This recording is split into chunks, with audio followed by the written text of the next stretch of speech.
Assalamualaikum warahmatullahi wabarakatuh. Perkenalkan, nama saya Najwa Aski Azura, mahasiswi program studi S1 Administrasi Rumah Sakit Universitas Muhammad Nasir Bukit Tinggi. Di video kali ini, Najwa akan menjelaskan beberapa uji yang ada di analisis data. Uji chi-square adalah uji statistik non-parametrik yang digunakan untuk mengetahui hubungan atau perbedaan antara dua atau lebih variabel kategorik. Uji ini membandingkan frekuensi yang diamati dengan frekuensi yang diharapkan. Di sini Najwa menguji hubungan antara status pekerjaan ibu dengan menyusui secara eksklusif.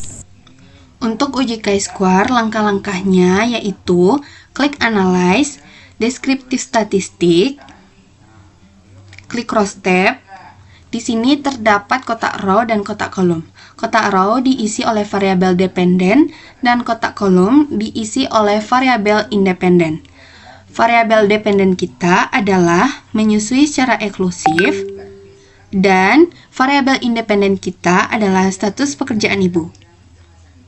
Setelah itu, kita klik statistik, kita pilih chi-square, lalu continue, kita pilih Charles, kita pilih Observer dan Expected. Kita continue.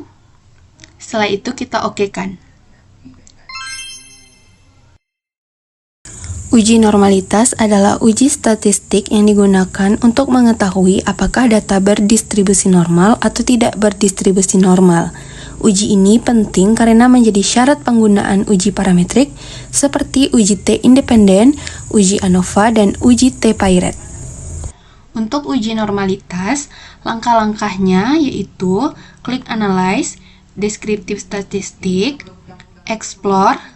Kita masukkan semua variabel numerik ke kotak dependent list, seperti umur ibu menyusui, berat badan ibu, kadar HB pengukuran pertama, kadar HB pengukuran kedua, dan berat badan bayi. Setelah itu kita klik Plots, kita pilih Normality Plots with Test. Lalu Continue, lalu OK.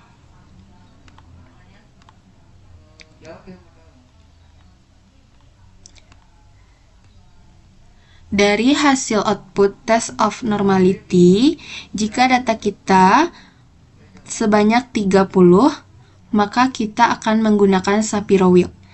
Jika data kita lebih dari 30, maka kita akan melihat nilai signifikannya dari Kolmogorov-Smirnov. Berdasarkan hasil output uji normalitas di atas, diketahui data kita berjumlah 50, maka kita melihat nilai signifikannya berdasarkan Kolmogorov-Smirnov. Variabel yang berdistribusi normal hanya variabel berat badan bayi, dan variabel umur ibu menyusui, berat badan ibu, kadar HB pengukuran pertama, dan kadar HB pengukuran kedua tidak berdistribusi normal. Maka dari itu, kita hanya menggunakan uji Mann-Whitney, uji Kruskal-Wallis, uji Wilcoxon, dan uji korelasi Spearman. Uji Mann-Whitney. Uji Mann-Whitney adalah uji non-parametrik yang digunakan untuk mengetahui perbedaan dua kelompok kategorik ketika data tidak berdistribusi normal atau berbentuk ordinal. Uji ini merupakan alternatif dari uji T independen. Di sini, uji Mann-Whitney dilakukan untuk hubungan antara umur ibu menyusui dengan status pekerjaan ibu.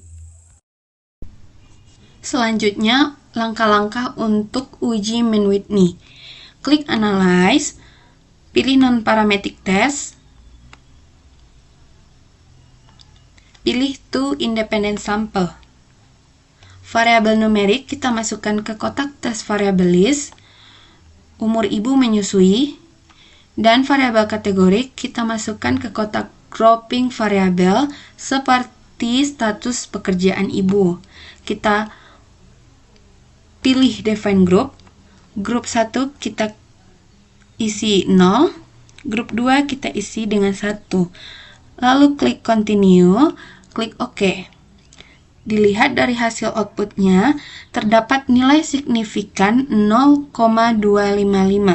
Berarti tidak ada hubungan antara umur ibu menyusui dengan status pekerjaan ibu.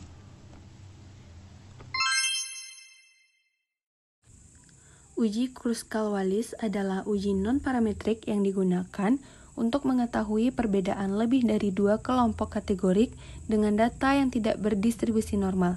Uji ini merupakan alternatif dari uji ANOVA.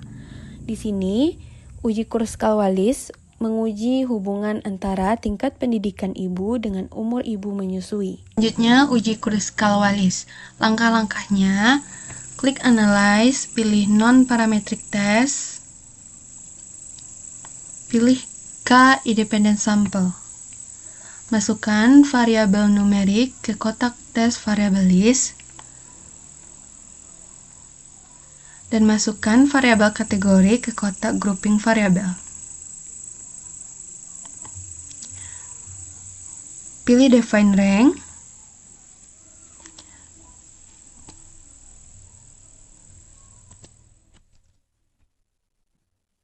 klik Continue,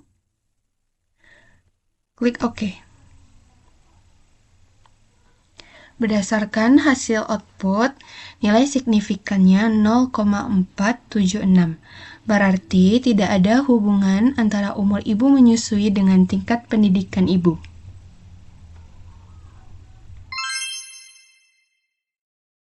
Uji Wilcoxon adalah uji non-parametrik yang digunakan untuk mengetahui perbedaan dua data berpasangan ketika data tidak berdistribusi normal.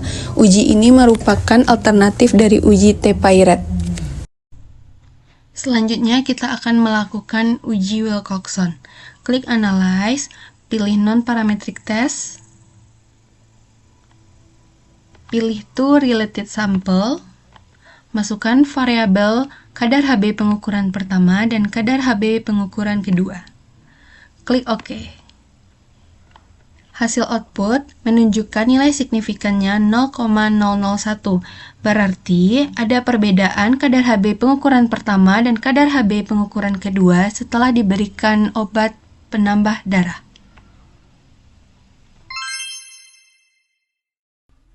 Dan yang terakhir, kita akan melakukan uji korelasi Spearman, yaitu antara hubungan berat badan ibu dengan berat badan bayi.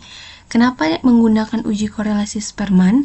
Karena salah satu dari variabel berat badan ibu dan berat badan bayi tidak berdistribusi normal.